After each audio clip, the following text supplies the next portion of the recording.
Llegan a Radio Universidad Austral de Chile en Voces Académicas.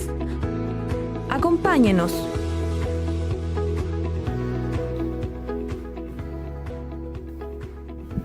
Buenos días a todos y todas quienes sintonizan la 90.1 Radio Watch. Iniciamos un nuevo capítulo de Voces Académicas, un programa del Sindicato de Docentes de la Universidad Austral de Chile. Hoy día, viernes 22 de diciembre, vamos a estar conversando sobre la reforma de los estatutos de la universidad. Para eso vamos a dar la bienvenida a nuestros invitados del día de hoy. Vamos a dar la bienvenida primeramente a quien nos acompaña de forma presencial, al profesor Sándor Mulsow del Instituto de Ciencias Marinas y Limnológicas y secretario del sindicato. Bienvenido, profesor Sándor. Muchas gracias y qué bueno estar de vuelta aquí con los radioescuchas de la Universidad Austral de Chile. Muchas gracias, profesor. Y también vamos a dar la bienvenida a quien nos acompaña vía Skype, al profesor Hernán Cuevas, docente del Instituto de Historia y Ciencias Sociales y quien también es director suplente académico en el directorio de la UACH. Bienvenido, profesor Hernán, ¿cómo está? Buenos días. ¿Me oyen bien? Sí, súper bien. Perfecto. Muchas gracias. Muchas gracias, profesor. Hola, Sándor. Buenos días. Hola. Entonces, para iniciar este programa que, como ya mencionaba, vamos a estar hablando sobre los estatutos de la UACH, para introducir y también informar a las y los auditores, vamos a contarles qué son los estatutos. Entonces, los estatutos que rigen una universidad son homologables en su importancia a la Constitución Política de una república. Los estatutos constituyen el marco normativo de una comunidad universitaria, estableciendo sus fines, misión y objetivos, la configuración y atribución de sus autoridades y órganos y su estructura de gobernanza. Como los procesos constituyentes, las reformas de estatutos se realizan excepcionalmente. Estas ocurren debido a crisis institucionales, cambios en las prácticas internas, conflictos sociopolíticos, educativos o producto de cambios legales o reglamentarios a los que las universidades deben ajustarse. Cualquiera sea el caso, un proceso de reforma de estatutos ofrece la posibilidad de repensar las formas de gobernanza de cada comunidad universitaria y mejorar la gestión interna. Entonces, para poner en contexto un poco sobre los estatutos y contar sobre un poco la historia de los estatutos de nuestra universidad, vamos a contarle a los auditores y auditoras que los primeros estatutos de la Universidad Austral de Chile datan del año 1954. Estos han sido modificados a lo largo de los años en 4 oportunidades, en 1968, 1977, 1986 y 2005. Y además también se han realizado distintas enmiendas en distintas otras ocasiones. Los primeros estatutos definían a la UACH como una corporación de educación superior, que estaba destinada a promover y desarrollar las funciones propias de una universidad y especialmente con miras al cultivo y fomento de las ciencias en cuanto dice en relación con las actividades agrícolas, forestales, fabriles, industriales y otras de igual significación e importancia predominante en la región austral del país. A medida que la universidad fue aumentando su desarrollo y complejidad, se hizo necesario ir generando enmiendas a los estatutos de 1954, hasta que por primera vez, a mediados de los años 60, se comenzó a redactar un anteproyecto, puesto que los primeros habían sido permanentemente vulnerados por las autoridades por las dificultades que presentaban su aplicación. Por esta razón es que con el paso de los años, los estatutos se han ido modificando y los actuales que hoy rigen fueron aprobados por la Junta General de Socios el 25 de noviembre del 2004 y el 26 de abril del 2005 respectivamente, y aprobados por el Ministerio de Educación el 16 de mayo del 2005. En la UACH, la expectativa de profundización de la democracia interna ha sido una constante durante toda su historia, plasmándose actualmente en demandas como la ampliación del universo de votantes para las elecciones de autoridades universitarias, en especial rector o rectora y la llamada triestamentalidad. el sindicato de docentes también ha hecho varias propuestas respecto a lo ya mencionado de elección al rector, y el año pasado, el 2022, se emite un informe en el cual se presenta una propuesta de reforma a los estatutos. Entonces, para iniciar la conversación, me gustaría preguntarle a ustedes, profesores, ¿por qué creen que es necesario una reforma de estatutos? Vamos a empezar primero por el profesor Hernán y luego por el profesor Sándor. Profesor Hernán, ¿por qué cree usted que es necesario una reforma de estatutos en la UACH? Bueno, hay varias razones por las que en realidad eso parece no solo necesario, sino que también recomendable, diría yo. Permítame partir tal vez por la cuestión, digamos, más... no sé si es que se oye bien. Yo ¿Sí? tengo como una especie de rebote. No, nosotros escuchamos bien. Lo escuchamos perfectamente. Ya, no sé si se le puede pedir porque me oigo continuamente como una especie de rebote. Yo no sé si es que vale la pena... es difícil concentrarse así. A ver, vamos a ver si los hay chiquillos como nos un pueden ruido de ayudar. fondo. Espere un poquito, vamos a ver si los chiquillos me pueden ayudar. No te escucho, Nico. Sí.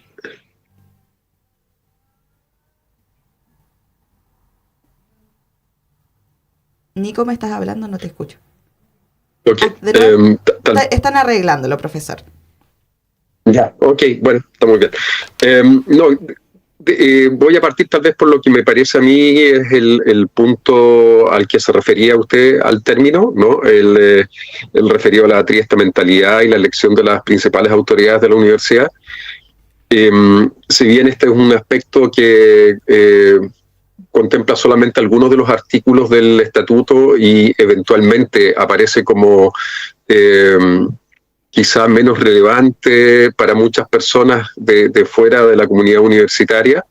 A mí me parece que esos artículos que comienzan en el número 50, si mal no recuerdo, son bien centrales debido a que es allí donde se definen también quiénes son los ciudadanos de la comunidad universitaria realmente, ¿no? Es decir, quienes tienen derechos y no solamente deberes, sino que también derechos para determinar también el futuro de nuestra universidad.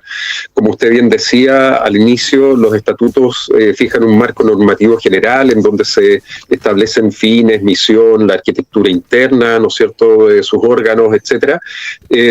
Pero también en ese mismo proceso se define también quiénes, insisto, son los ciudadanos universitarios, ¿no? Quienes tienen capacidad de opinar, de influir sobre el destino de la universidad, de la institución, y también elegir entonces a sus autoridades y eventualmente participar muy activamente en cuáles van a ser los programas que estas distintas autoridades van a ir implementando. Entonces, ese elemento, ¿no es cierto?, de la elección de las autoridades, ¿no?, que en nuestra universidad está restringida la participación a algunos profesores, los profesores de carrera académica regular, ¿no es cierto?, y no excluyendo con ello a los profesores de planta adjunta, y por otro lado, además, fijándolo en aquellos que son las tres primeras categorías, también excluye a los profesores de la cuarta categoría, ¿no es cierto?, de la carrera académica regular. Eso es una exclusión que a mí me parece que es dañosa para la institución y obviamente que es oprobiosa también para el conjunto de los profesores que conjuntamente con aquellos que formamos parte de las tres primeras categorías de la planilla regular, de la planta regular de la universidad, formamos parte de ella como ciudadanos, por así decirlo, de primera categoría, ¿no? Los otros colegas están siendo excluidos de esa categoría y de ese reconocimiento. Me parece a mí que esa medida, ¿no es cierto?, muy sentida por la comunidad académica interna, ¿no?, es algo que podría ser corregido sin una gran reforma de estatutos. Junto con ello, ¿no?, está el tema de la triestamentalidad, a la que usted hacía alusión previamente, ¿no?, y que incluye también a funcionarios y estudiantes de la universidad, que son quienes también participan como activos miembros de nuestra comunidad universitaria. Y también, por supuesto, que tendríamos que buscar formas de incorporar más activamente a estos cuerpos importantes, ¿no es cierto?, a este conjunto de personas que son muy importantes en nuestra comunidad universitaria, ¿no? Los estudiantes son, ¿no es cierto?, quienes son los destinatarios principales de nuestra labor en la universidad, y los funcionarios son colaboradores centrales también. Entonces, hay que buscar formas también en que ellos se hagan partícipes, ¿no?, también como ciudadanos de nuestra comunidad universitaria. Y luego de esta larga intervención quisiera terminar diciendo que esto, que parece una cuestión, insisto, más bien secundaria en el marco normativo de nuestra institución, ¿no?, el artículo 50, es en verdad una cuestión central, ¿no? La historia comparada de todas las instituciones nos muestra cómo, cuando usted produce cambios en este aspecto, los demás aspectos de todo el marco, ¿no es cierto?, normativo, comienzan a cambiar. En la medida en que usted detiene este cambio, ¿no es cierto?, que es el cambio hacia la democratización de la institución, las fuerzas, ¿no es cierto?, más bien conservadoras de el marco normativo perviven. Entonces los marcos normativos se van a ir reformando de manera paulatina, en esos casos solo para producir ajustes en la forma en que se relacionan los distintos cuerpos colegiados, la dirección, pero los cambios centrales provienen de estos otros aspectos, ¿no?, que tienen que ver con el reconocimiento de la ciudadanía universitaria al final. Muchas gracias, profesor. Entonces le damos la palabra al profesor. Yo no la oigo ahora. ¿No me escucha? Ahí sí. ¿Me escucha ahora? Sí. ¿Ahora sí? Ahora sí. Ya, ¿y se solucionó el tema de su audio? Da la impresión de que sí. Ya, perfecto. Entonces continuamos muy bien con el programa. Profesor Sándor, entonces me gustaría repetirle la pregunta. ¿Por qué cree usted que es necesario hacer un cambio, reformar estos estatutos de la universidad? Primero que nada, que ¿cómo se llama? La motivación para reformar los estatutos creo que viene del hecho de que en el año 2005 éramos ¿cuántos? ¿7.000 estudiantes? ¿10.000 estudiantes? ¿No? Estamos en el año 93 y vamos ya a los 19.000, ¿no es cierto? Claro. Los estatutos, como tú bien lo mencionaste, son los que rayan la cancha de una institución, ¿no es cierto? Y esa raya de cancha era para una cancha de baby fútbol, y hoy día estamos jugando fútbol profesional. Por lo tanto, si bien es cierto, es importante lo que destaca el colega Cuevas, de que nosotros lo sacamos, ¿no es cierto?, durante la negociación colectiva todos los días, de que se extendiera el número de votantes, el artículo 50, y en ese tiempo el prorector Andrés Vara dijo que era muy difícil, que todo era complicado, ¿ya? Y esa fue la respuesta. Yo pienso que los estatutos tienen que cambiarse porque la universidad tiene una estructura arcaica. Y esa estructura arcaica, aquí estoy mirando los artículos, por ejemplo, el 39, el 40, que habla de qué es lo que es el consejo académico, que son cuerpos colegiados elegidos, ¿no es cierto?, por los docentes, cada una de las facultades. Sin embargo, en todos, el que preside es el rector.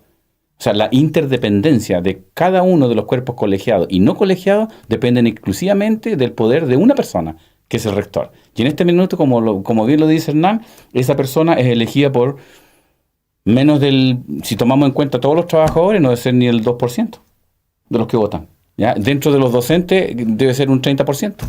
Entonces tenemos realmente una dedocracia dentro de la universidad. Creo que es fundamental no solamente quedarnos contentos que vamos a cambiar el artículo número 50 y esto se va a solucionar. No. Lo que tenemos que hacer es cambiar los estatutos completos. Transformar los estatutos de una manera que puedan tomar en cuenta el hecho de que ya no somos una universidad chiquitita, sino que somos una universidad bastante más grande. Tenemos campos en otros lugares, ¿no es cierto? El campus Puerto Montt no estaba en los años 60, 70. ¿No es cierto? Coyhaique menos. Hoy día tenemos cosas que no dan abasto con la rayada de cancha que hacen nuestros estatutos. Yo hice mi primera intervención, debe estar ahí la historia del SINDOC, donde puse un diagrama y que me llamaba la atención de que en todas partes el que estaba metido en todas las tomas de decisiones era el rector. ¿Cómo podía tener tanto poder? ¿Y cómo sigue teniendo tanto poder? Al punto que es imposible decirle al rector que haga tal o cual cosa, si está en todas partes. Yo me recusaría, por ejemplo, del consejo académico, lo dejaría independientemente actuar. Yo me recusaría, por ejemplo, de las reuniones del directorio y sería solamente cuando me llaman a presentar. No, está en todas partes. Entonces hay una omnipresencia de un poder que está elegido antidemocráticamente. No representa a todos los docentes ni a todos los trabajadores de la Universidad Austral de Chile. Y eso se ve reflejado en la estructura. Aquí estoy viendo, el consejo académico está integrado por el rector, quien lo presidiera. El consejo superior de la universidad, que podría decirle el consejo superior, y por eso que no, en este minuto la universidad ni siquiera lo llama, que podría tomar la decisión de removerlo como rector. ¿Quién lo preside? El rector de la universidad. Entonces, en el fondo es una estructura tremendamente antidemocrática, no operacional y con muchas trabas, que depende de una sola persona, que va a depender del estado de ánimo de esa persona si las cosas pasan o no pasan. Muchos tendrán que se votan o no se votan el director, pero el que decide qué es lo que se va a votar y lo que no se va a votar es el presidente, y en ese caso el que está presidiendo es el rector. Entonces, para mí el problema de los estatutos va más allá que solamente aumentar la cosa. No. Aquí hay que cambiar la manera como la universidad funciona en una nueva rayada de cancha, que tienen que participar todos y todas los que tienen alguna relación dentro de lo que nosotros llamamos comunidad universitaria de la Universidad Austral de Chile. Muchas gracias, profesor. Entonces, igual para introducir la próxima pregunta, que tiene relación con qué punto se debería modificar y que ya bien estábamos hablando, me gustaría leer aquí una parte de el informe final de la Comisión para la Reforma Estatutaria que presentó el Consejo Académico UACH en marzo del año pasado, del 2022. Y aquí dice: en sesión del Consejo Académico del miércoles 17 de marzo, esto del año 2021, se analizó la solicitud de modificación al artículo número 50 de los estatutos de la UACH propuesta por el sindicato de docentes y que buscaba ampliar el padrón electoral. El citado artículo establece que el rector será elegido por los académicos de las 3 primeras categorías que tengan un contrato de trabajo igual o superior a un cuarto de jornada. La discusión se centró en la posibilidad de ampliar el padrón a los profesores de categoría 4, profesor instructor, y a los profesores de planta adjunta. Finalmente, en vista a los estrechos de los tiempos para hacer una modificación de los estatutos en los términos solicitados por el sindicato de docentes, el Consejo Académico, por la unanimidad de sus integrantes presentes, acordó que en la próxima sesión se forme una comisión que estudie la idea de reforma a los estatutos. Entonces, ahí me gustaría preguntarles, no sé si alguno de los dos maneja información sobre qué pasó con el trabajo que hizo esta comisión para la reforma estatutaria, que presentaron este informe en marzo del 2022, pero no sé si se siguió trabajando respecto a este tema o finalmente quedó ahí, porque la propuesta del sindicato quedó plasmada en que se iba a formar una comisión. De hecho, aquí dice que en marzo del 2021 se formó una comisión y aquí salen los integrantes, las y los integrantes, pero no se han visto más noticias. No sé si ustedes saben en qué quedó este trabajo, porque si bien en el año pasado se escogió un nuevo rector, ahora se viene el proceso de 2025 y ya queda un tiempo por lo menos para que se trabajen quizás estas comisiones. No sé si alguno tiene alguna información sobre qué pasó con este trabajo. Yo participé en la comisión. ¿Ya? Y la comisión, obviamente, ¿no es cierto?, está formada por el empleador, le guste o no les guste a mis colegas, ¿no es cierto? En este caso era la prorectora, la Sandra Bucarey. Sandra Bucarey. Participó en ese tiempo el abogado Durán, y 2 personas más y yo, creo, no sé quién era el resto, no me acuerdo de ellos nomás.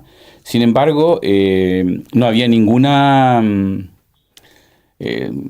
motivación de sacar de la inercia al empleador, en este caso representado por esta persona, al punto de que al final la ruta de trabajo la propuse yo, que soy del sindicato, ¿no? Lo que sí creo que queda claro en esa declaración, que fue el Consejo Académico completo que dijo que no. Y la propuesta la presentó al Consejo Académico en ese entonces, me imagino que debe haber sido el prorector, ¿no es cierto? Y ya partiendo de la base, ¿no?, que era muy difícil, todo era complicado, y el tiempo, y todos compraron la pomada y todos dijeron que no. Por lo tanto, en este sentido, hasta el Consejo Académico, ¿no es cierto?, que si usted lee el artículo 84 de los estatutos de la universidad, señala que el directorio o el Consejo Académico, ¿ya?, de acuerdo de mayoría absoluta de sus integrantes con derecho a voto, podrán proponer las modificaciones estatutarias que estimen necesarias al Consejo Superior Universitario. Si en ese entonces el Consejo Académico hubiese tenido, ¿no es cierto?, la valentía de haber hecho el voto, el derecho electoral de nuestro rector, creo que tendríamos una situación bastante diferente de la que tenemos hoy día. Pero el mismo Consejo Académico, como usted lo lee, por unanimidad dijo que no.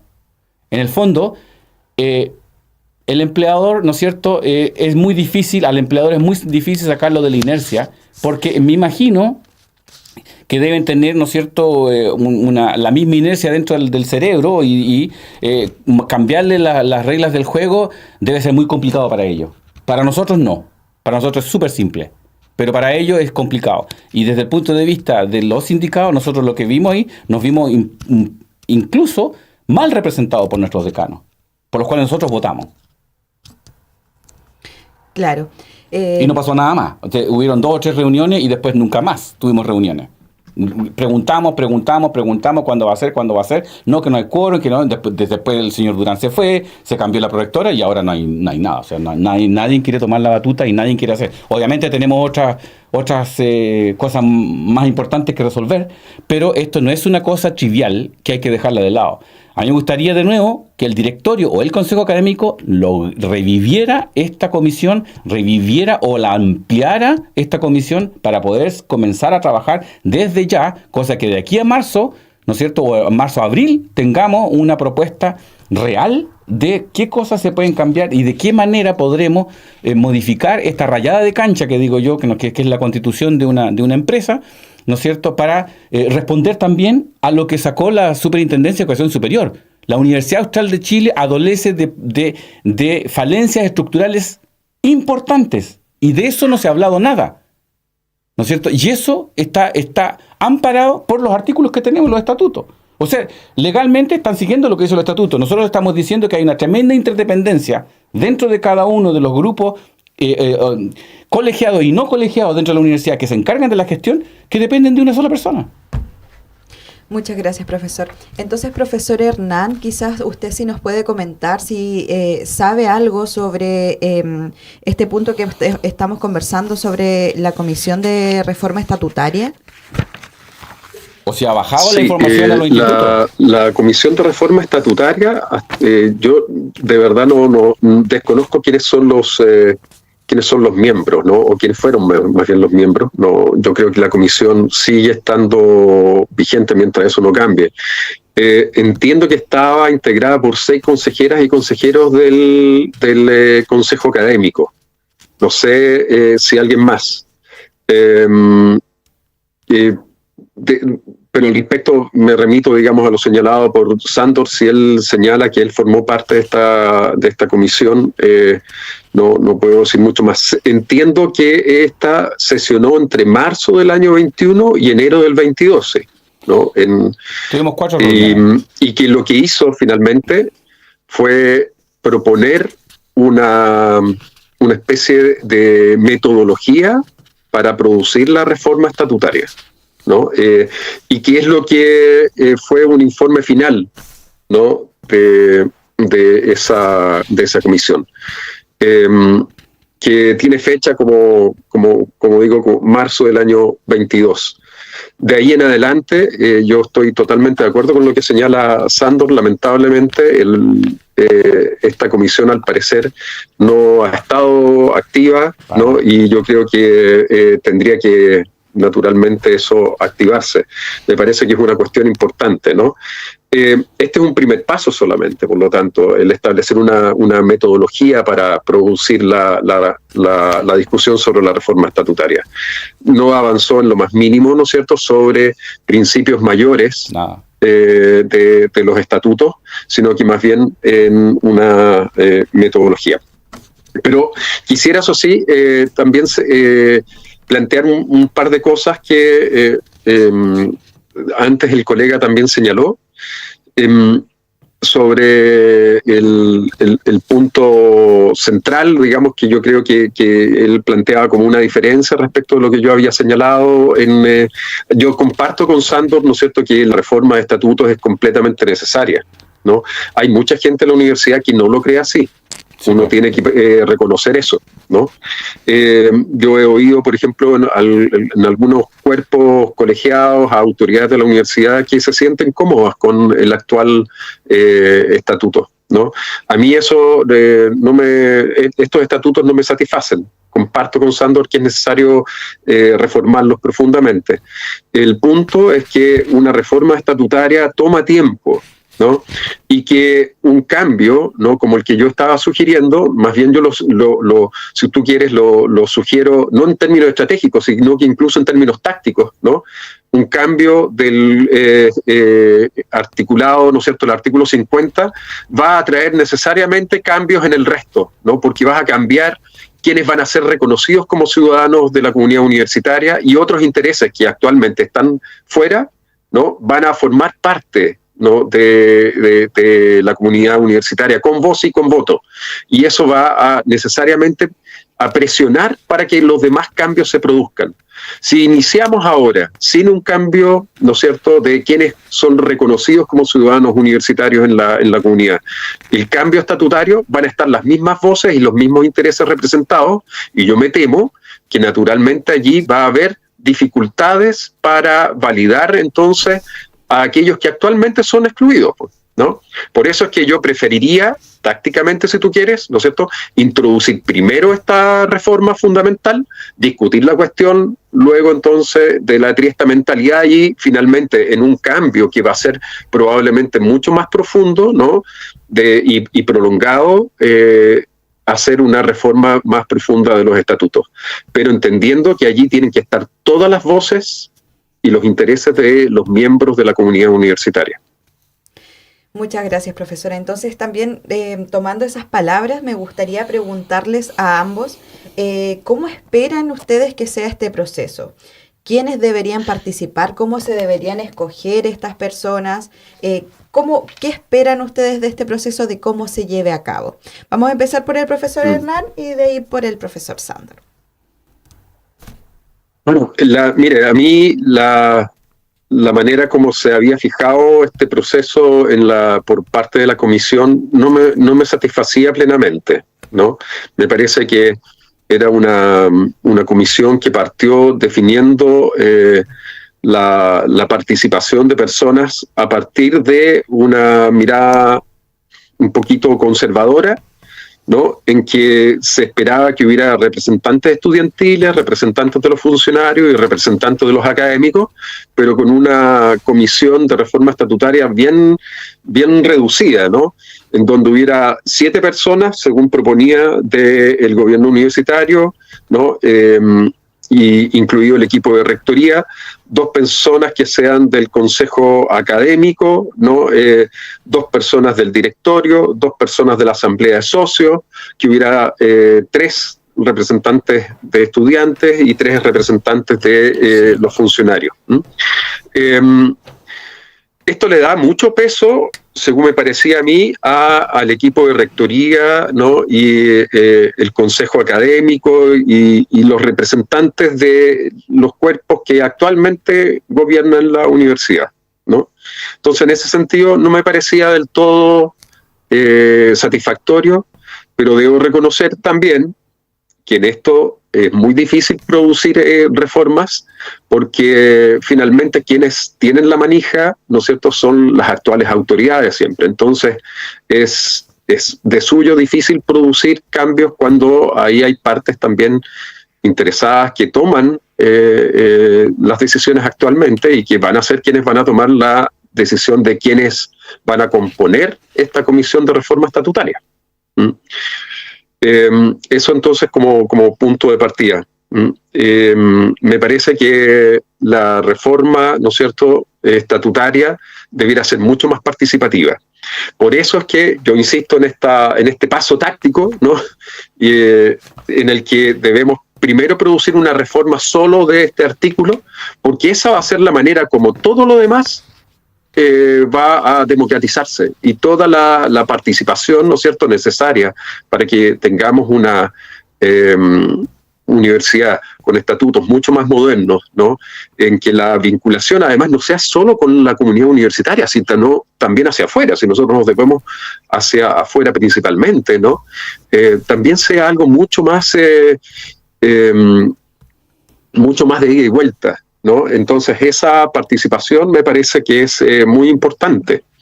Yo lo voy a dejar hasta ahí por el momento y para tener, digamos, más diálogo también, ¿no?, con usted y con Santos, porque yo creo que si no es como una opinión, después la otra y pasamos a otro tema, pero quizás sería mucho más interesante una conversación más dinámica.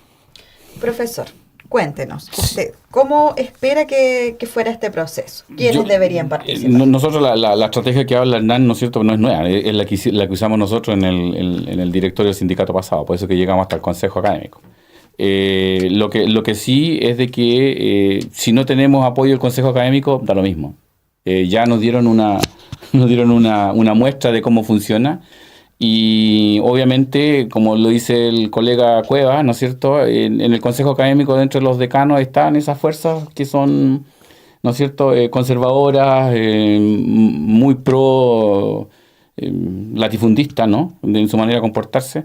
Y obviamente no vamos a tener, yo diría que yo lo veo muy, muy pesimísticamente que esto ocurra.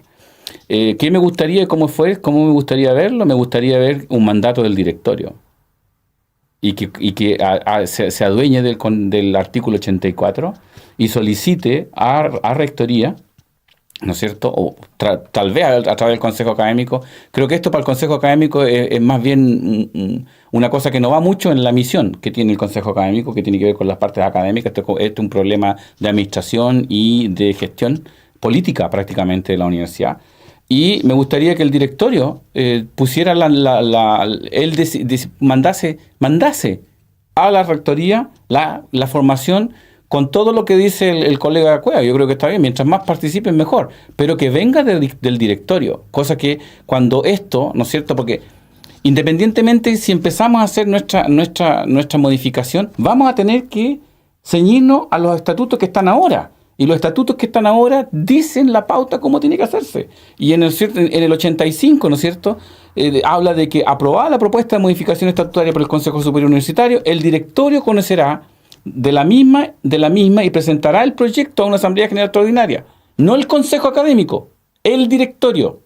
Por lo tanto, si el directorio es el que comanda estos cambios de estatuto, se dan cuenta de que esto no está, como dicen los americanos, fit for purpose, significa que la universidad, su estructura, su política, su gestión, su administración no está adecuada para el tamaño y la complejidad que tiene esta universidad. Si parte del directorio, va a ser mucho más fácil convocar al Consejo Superior, que es al final el que decide. Entonces, por un lado, estamos así como... yo entiendo lo que dice el colega Cueva. Partamos por eso. Nosotros pensamos lo mismo ya hace varios años ya, ¿no? Pero nos dimos cuenta de que chocamos con la pared. Y la pared fue el Consejo Académico. Pero si hubiese sido el directorio el que lo está solicitando, creo que la respuesta del Consejo Académico sería diferente. Porque también ven ellos su piso un poco más de cristal, ¿no? Mientras que así no. Profesor, entonces ya para abrir el diálogo a las siguientes preguntas que están en el mismo ítem, como mencionaba también el profesor Hernán, para enriquecer este diálogo, me gustaría contarles que también en este informe que se presentó en marzo del 2022, aquí se informaba que en la mayoría de las universidades, primero se designe una comisión para la reforma de estatutos, esta es triestamental. La distribución en la mayoría de universidades funciona 60% académicos, 25% estudiantes, 15% funcionarios. Y se escogen representantes por votación, ya que la participación y la democratización del proceso resguarda la legitimidad de este proceso. Entonces me gustaría preguntarles a ustedes respecto a esto. ¿Quiénes deberían participar y cómo se debería llevar a cabo este proceso para que haya una representatividad y posteriormente una legitimidad de este proceso para que no haya, por ejemplo, aquí veía yo en esta propuesta, hay 12 representantes de la comunidad universitaria y 12 representantes o sea, 7 representantes, perdón, de las autoridades. Pero como dice el profesor Sándor, finalmente todo esto llega al Consejo Académico y no se puede seguir avanzando. Entonces, mi pregunta es, ¿quiénes deberían participar y cómo se deberían escoger? Quizás si se arriesgan un poco a decir unos porcentajes, cómo repartirlos y cómo se debería llevar este proceso. Profesor Sándor y después el profesor Hernán. Complica la pregunta, pero creo que hay que hacer cosas paralelas y sincrónicas. Yo retomaría, ¿no es cierto?, la propuesta que se hizo al Consejo Académico, que si uno lee la resolución, no dice que no. Dice que no es posible por algo de tiempo. Sí. Por lo tanto, yo la traería de nuevo al Consejo Académico y ahora tenemos tiempo, ¿ya? Entonces, hagamos esa modificación lo antes posible. Y al mismo tiempo, solicitar la formación de una comisión de, ¿cómo decirlo? No de refundimiento, sino que de análisis y propuesta. Ojalá 1, 2, 3 propuestas de cómo deberían ser los estatutos, pensando, ¿no es cierto?, en el inmediato, mediato y largo plazo de la universidad. Y en ese entonces, cada uno de los que están representando, lo digo por los estudiantes, que son transitorios dentro de la universidad, van a poder tener una injerencia importante. Si no, están aquí por máximo, no sé, por 5 años, 6 años, ¿no es cierto? Y se toman decisiones por ese lapso de tiempo que ni siquiera es una década, ¿no es cierto? Y las cosas pueden cambiar, el mundo puede cambiar, todo está cambiando. La inteligencia artificial está tomando control de muchas cosas. Eso también tenemos que nosotros tenerlo en cuenta aquí en la universidad. Entonces, yo haría esas dos cosas. Una, activemos nuevamente, y lo voy a llevar al sindicato, cosa que lo vuelva a solicitar, pero esta vez creo que vamos a mandar con copia al directorio directamente. No esperar que el Consejo Académico apruebe, sino que el directorio también tenga el contacto. Y creo que, como es una cosa política, también podríamos hacerlo llegar a cada uno de los socios y socias de la universidad en forma personal. Tenemos la lista, tenemos las direcciones, tenemos todo. Y de esa manera, ¿no es cierto?, el tratar de ver si es posible de acelerar lo que dice el colega Cueva, que creo que es importante, que exista solamente un tipo de comunidad universitaria y no la que tenemos hoy día, ¿no es cierto?, que realmente parece hasta sectorial. Y por el otro lado, ¿no es cierto?, que el directorio solicite en forma oficial a Rectoría que forme esta comisión de una manera democrática, donde las partes que participan en esta comisión tengan no solamente las personas indicadas, sino que hayan suplentes. Porque nosotros sabemos que cada uno de nosotros tiene un montón de cosas que hacer y más todavía, ¿no es cierto?, tiene que meterse en gestión y administración. Y muchas veces los quórums no se alcanzan porque la gente está ocupada en forma responsable de sus otras acciones que tiene como trabajador dentro de la universidad. Muchas de las comisiones, creo que incluso la misma que estábamos con Prorectoría, fracasaba eso porque no podía venir fulano o sutano. Claro. Si existe, ¿no es cierto?, como lo tienen en el directorio, los representantes suplentes, ¿no es cierto?, acá también deberíamos tener los suplentes. Entonces, en el fondo, que no haya un retraso por falta de garantía, sino que ojalá que el retraso se deba por una excelente diálogo y de tremenda cantidad de ideas y de tremenda cantidad de motivación de cambiar la universidad. Profesor, ¿y se arriesga con un porcentaje para decir, para formar esta comisión? Por ejemplo, porque usted dice que el directorio haga el llamado a que esta comisión se forme, pero ¿serían ellos quienes designen como qué porcentaje de estamento tendría que estar en esta comisión? Por supuesto, ellos podrían proponer una ruta de trabajo. Incluso podría solicitársela a la rectoría y que ellos propongan una ruta de trabajo y que sea aprobada por el directorio, ¿no? Y una vez que sea aprobada por el directorio, entonces que baje a la comunidad universitaria y podamos, pues yo me imagino, por ejemplo, abrir una página, un sitio web confidencial donde cada uno pueda poner su idea, ¿no es cierto? Y esa comisión que tenga una persona que... como se hace en Naciones Unidas, esto no es una cosa que pasa del otro mundo. Yo participé en la formación del Código Minero de Minería Submarina, con 168 representantes, y que todos tenían que tener voz y voto. ¿Cómo ocurrió? Bueno, todos hablan, y todos mandan, y se hacen comentarios. Y había una persona, y a mí me tocó un par de veces, de leer 60 comentarios sobre un tema, que era mi expertise, y se busca de esa manera. Y entonces yo hacía una tabla, y esa tabla se iba a la comisión, y la comisión decía, mira, creo que la cosa va por este lado, ya, pongamos esto es demasiado local, no tiene ningún impacto global, por lo tanto, esto es lo que se vuelve a poner la versión, se vuelve a poner en la página web, la gente está de acuerdo, no de acuerdo, los abogados, quien sea, y así debería ser para mí, una manera de avanzar de una manera tremendamente eficiente y participativa, donde todos puedan opinar, todos puedan poner su granito de arena. Profesor, ¿y los representantes usted cree que deberían escogerse de forma democrática? De todas maneras. Ya. De todas maneras. Y los estudiantes deberían participar, y los funcionarios deberían participar, y los docentes, y los docentes deberían participar, y los directores deberían participar, y los socios deberían participar, todo el mundo. Muchas gracias, profesor. Entonces también, profesor, le hacemos la misma pregunta a usted. ¿Quién cree que debería participar y cómo se deberían escoger estos representantes? Sí, bueno, yo creo que algunas señales da también ese informe de la comisión, ¿no? Sí. Esos porcentajes podrían ser otros también. Yo no sé si me atrevería exactamente a decir cuáles serían los porcentajes, ¿no? Pero yo diría son esos, pero también agregaría dos observaciones. Primero, que el directorio es en realidad representante de la asamblea de socios.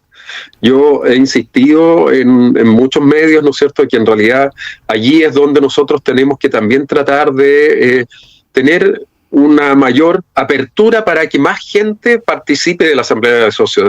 Actualmente la asamblea de socios está muy jibarizada, ¿no? Participan muy poquitos y son socialmente muy homogéneos, ¿no? Son la gran mayoría personas de Valdivia, valdivianos, ¿no? Y nuestra universidad tiene presencia en varias regiones, por ejemplo. En segundo lugar, son la gran mayoría personas que están más bien vinculadas al sector de negocios, y nuestra sociedad, ¿no es cierto?, es mucho más compleja que eso. Hay organizaciones culturales, hay colegios y organizaciones gremiales, colegios profesionales, hay de toda clase de organizaciones sociales, ¿no es cierto?, locales, territoriales, culturales, y todo eso debiera estar también, ¿no es cierto?, porque la idea de la asamblea de socios es que justamente le otorga la posibilidad a la universidad de tener una mirada, ¿no es cierto?, hacia la comunidad, y de otro lado, desde la comunidad también hacia la universidad, ¿no?, en una bidireccionalidad, para que la misión nuestra no deje de estar vinculada a quienes servimos principalmente, ¿no?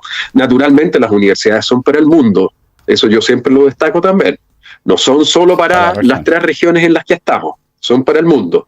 Y eso es una cuestión que también nos debe hacer pensar. ¿Por qué no, como decía Sándor, por ejemplo, también dar espacio, no digo para tomar las decisiones finales, pero dar espacio, por ejemplo, en esta instancia en la cual se manifiestan ideas, para que otros lugares también, en los que con los que nosotros tenemos vinculación también, ¿no? Tenemos muchos convenios internacionales con otras instituciones, con otras universidades, ¿no?, con otras regiones. Nosotros recibimos estudiantes de muchas regiones, también esté abierta para recibir sugerencias, ¿no?, de ideas. Exalumnos que están en el extranjero. Entonces, no veo ningún problema para que eso sea una cosa a implementar. Me parece que la idea de Sándor es buena en ese sentido, y yo la comparto. Pero claro, después, llegado al momento de los que hubo de tomar decisiones, ¿no es cierto?, aquí siempre los intereses se empiezan a manifestar, pues, y los actores son actores estratégicos, y eso es inevitable, ¿no?, que así sea, y al tener intereses van a tratar de fomentar a aquellos que son los más propios de ellos, ¿no?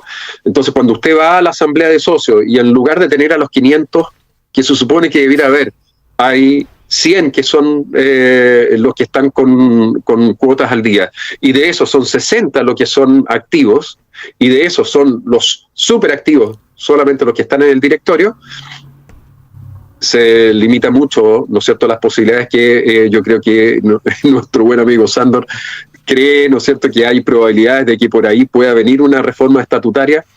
Pucha, yo lo pongo en duda, no digo que no.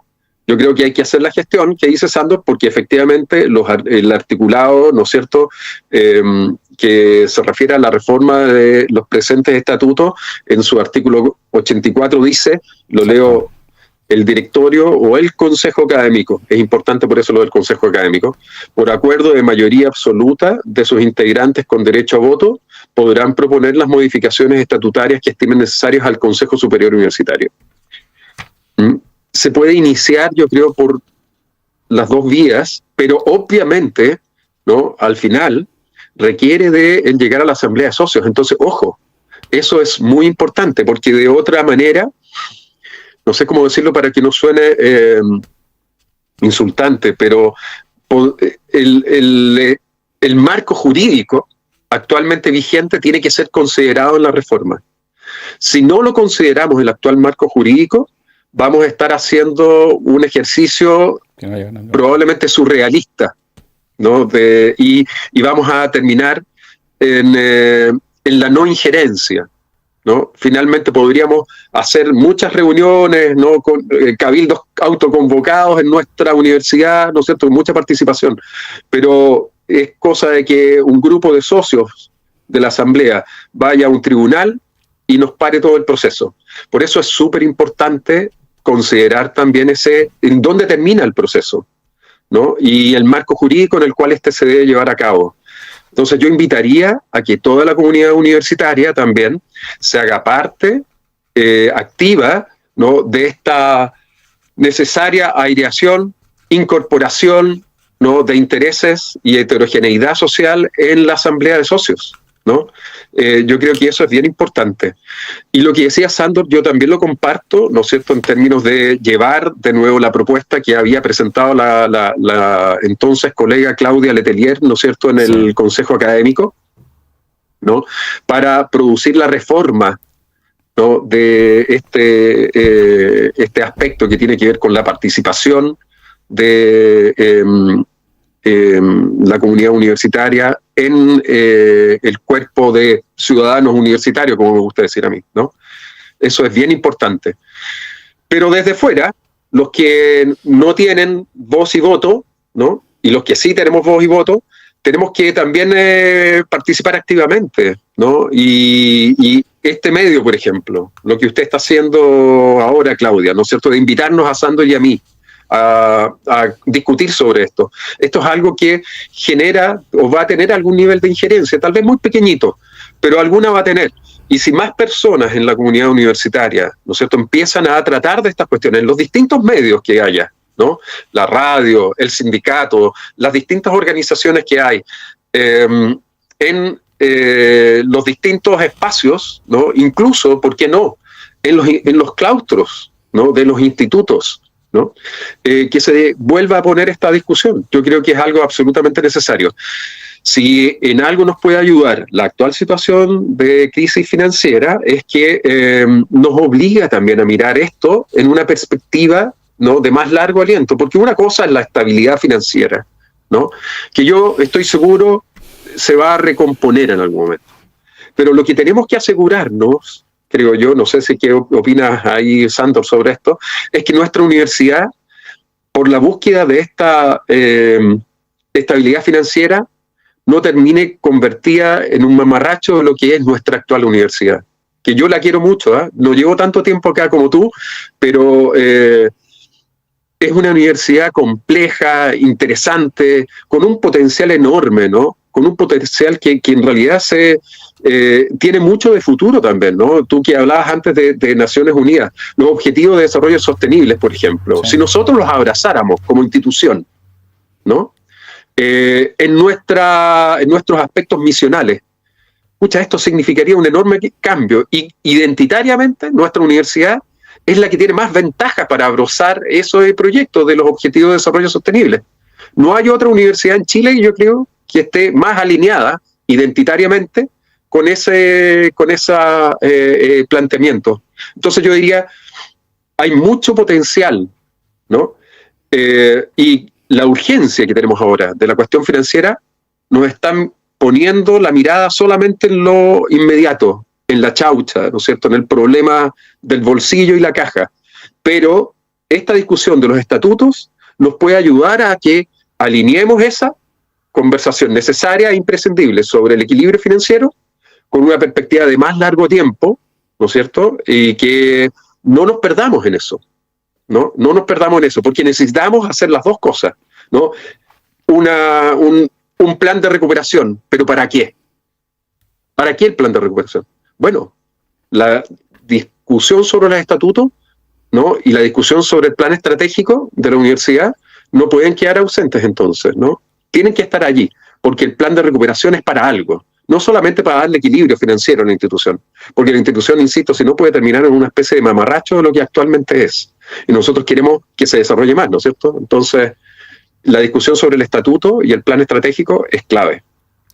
Profesores, entonces, ya para ir cerrando, me gustaría preguntarles qué esperan ustedes que suceda de los próximos meses que quedan antes de la elección de la próxima rectoría, de cómo creen ustedes que se debería desarrollar el trabajo, cómo debería empezar. Quizás durante los meses de huelga se habló sobre un plebiscito simbólico triestamental, donde quizás se debería hacer votar a funcionarios, docentes, estudiantes, para preguntarles si quieren o no cambiar estos estatutos. Obviamente hay una tendencia clara por todo lo que está sucediendo en cuanto, como dice el profesor, esta crisis financiera, que si bien no es tanto financiera, sino que también tiene un fondo de estructura.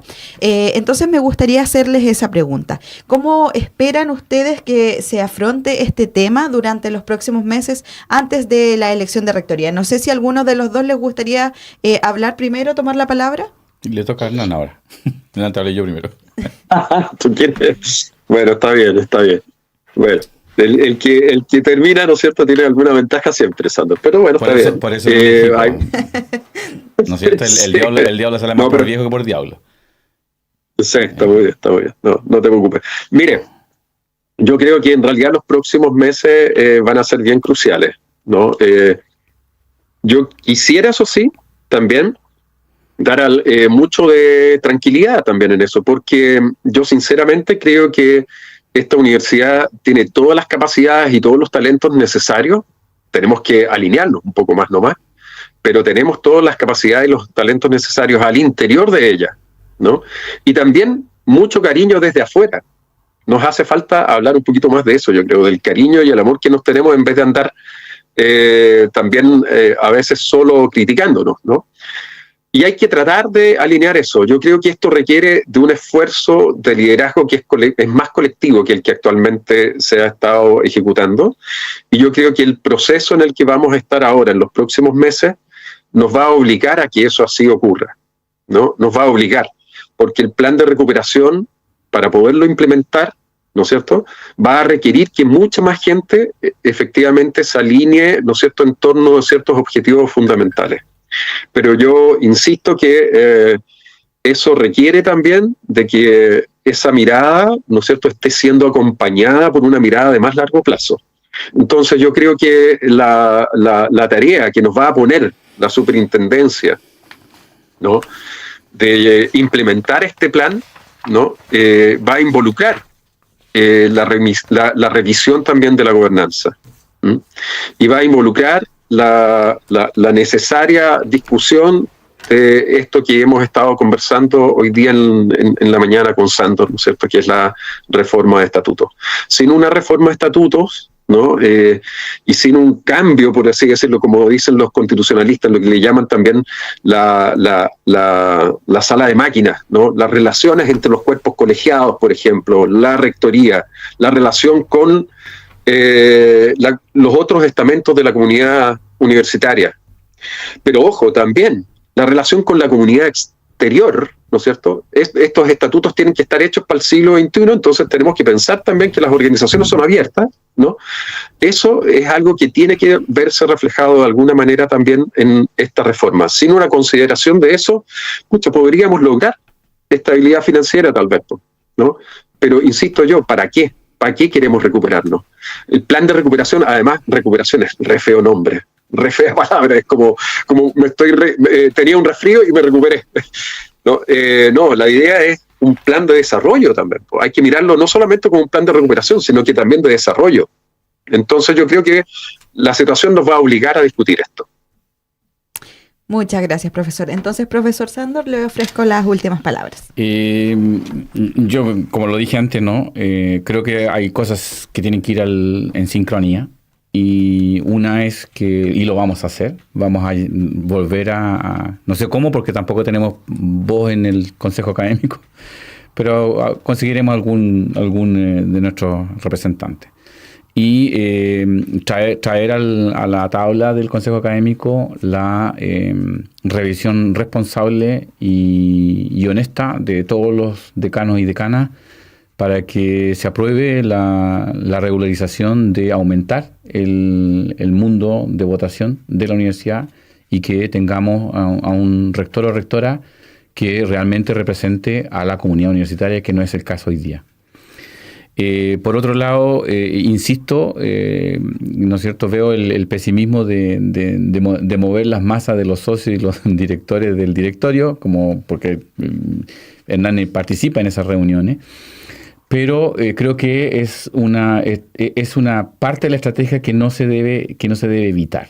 Creo que hay que hacer. Yo me acuerdo cuando estábamos recién empezando con esta cosa, yo escribí un montón de socios, nadie me contestó.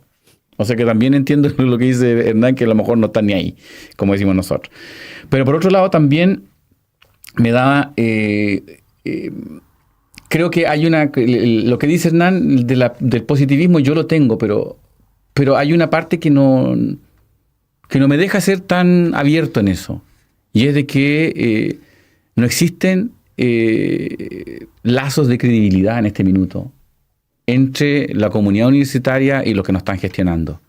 Creo que tienen que hacer un esfuerzo gigantesco desde la parte de gestión, y ahí creo que debe trabajar tanto los cuerpos colegiados y no colegiados, ¿no es cierto?, que gobiernen esta universidad y hacer actividades, puntos de prensa. Vicerrector de Finanzas, se lo dijimos ayer, llame con la presidenta del sindicato 1, sindicato 2, los estudiantes, y cuéntanos. Golpeamos la apuesta en tantos y tantos lugares y nos dijeron que no, pero lo hemos hecho. Ni siquiera eso sabemos. El colega habla del plan de recuperación, nunca lo hemos visto. Nunca lo hemos visto. Nos hablan de un plan de recuperación, es como el cuento del lobito, el Juan y el lobo, Pedrito y el lobo. ¿Ya? Entonces ayer le dije al vicerrector, yo dije, ¿cómo considera usted que a nosotros nos dijo, que nos habló en la reunión ampliada de la Facultad de Ciencias, de un plan de recuperación de no sé cuántos puntos, que ni siquiera mostraron un slide, nada, sino que fue solamente conversar?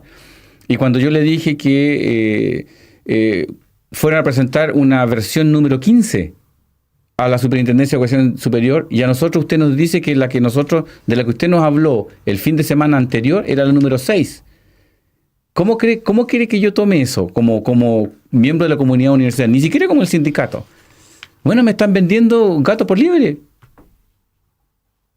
O sea, si a mí me muestran una cosa vieja y van a mostrar una cosa nueva a la otra semana, ¿cuál es la mirada desde la gestión, desde el punto de vista de respeto ciudadano? No me respetan. Claro. Y no respetan a nadie.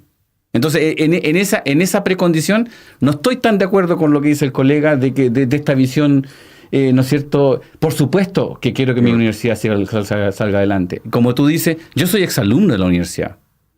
Yo soy valdiviano. Yo trabajé en forma voluntaria cuando éramos cabros chicos en el jardín botánico, que mucha gente no lo ha hecho aquí. Y resulta que no nos respetan.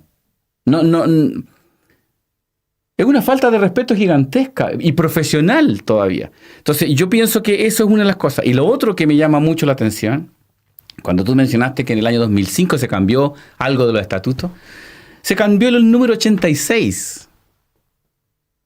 Inviten a lo que dice antes de eso y lo que dice hoy día.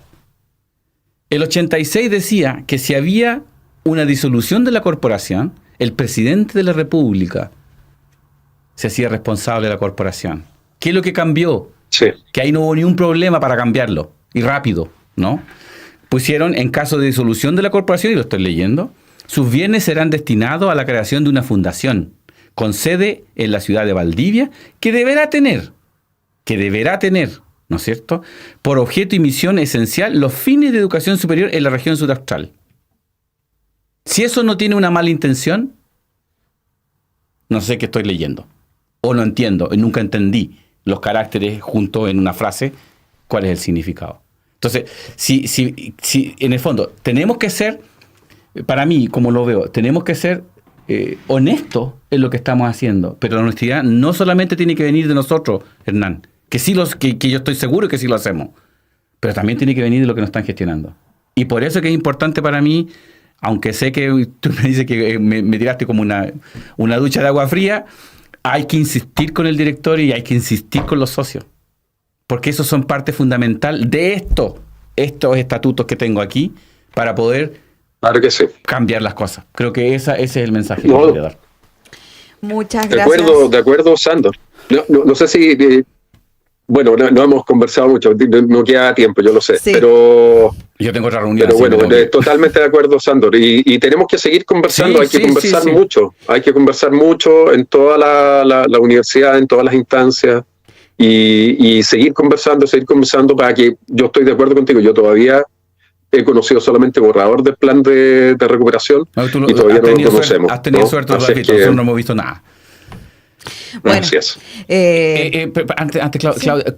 Hernán, ¿crees tú que sería importante de que este programa, por ejemplo, que de estatuto lo hagamos también, invitemos a socios, invitemos a socias, invitemos a directores, a directoras? Por supuesto. No solamente del presidente, no, otros directores, otros que hablen también, los que no hablan. Sí, bueno, este tema da para seguir conversando mucho rato más, pero ya estamos en la hora. Agradecemos a los chiquillos que se quedaron un rato más para que podamos terminar este programa. Agradecemos la participación del profesor Hernán Cuevas y del profesor Sandor Mulso. Invitamos a todos los auditores y auditoras a seguirnos en redes sociales y nos estaremos viendo en una próxima ocasión. Muchas gracias a ambos y nos estamos viendo. Que tengan lindas navidades todos, con harto eggnog y galletas de Pascua y pan de Pascua. Muchas gracias. Hasta luego. Muchas gracias por su atención. Voces Académicas. Un programa del Sindicato de Docentes de la Universidad Austral de Chile.